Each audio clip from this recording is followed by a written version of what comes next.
Connaissez-vous l'Institut Montaigne?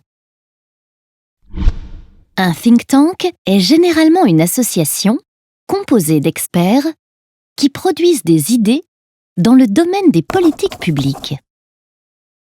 Les think tanks peuvent se définir par leurs idées politiques, s'ils sont associés à un parti ou non, le sujet étudié, s'ils sont spécialistes d'un secteur, l'industrie par exemple, ou d'une thématique comme l'environnement ou la diversité, ou bien généralistes. Leur statut, s'ils sont créés par l'État, financés par l'État ou totalement indépendants. L'Institut Montaigne, quant à lui, est un think tank généraliste qui n'est relié à aucun parti politique et totalement indépendant de l'État. En effet, il est financé par la seule contribution de ses adhérents qui ne peuvent chacun verser plus de 2% du budget total de l'Institut.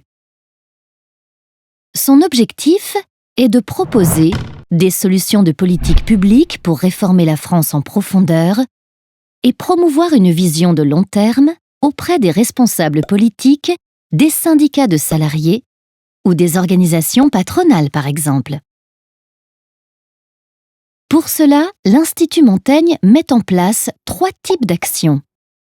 Il forme des groupes de travail composés d'experts qui rédigent des rapports avec des propositions concrètes. Il évalue l'action publique pour déterminer son efficacité. Il travaille avec des chercheurs pour observer notamment ce qui a été fait à l'étranger.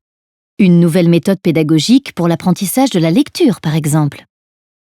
Il analyse ensuite les impacts positifs ou négatifs sur la société. Il dialogue avec les citoyens afin qu'ils soient informés et puissent prendre des décisions, et notamment voter, en toute connaissance de cause.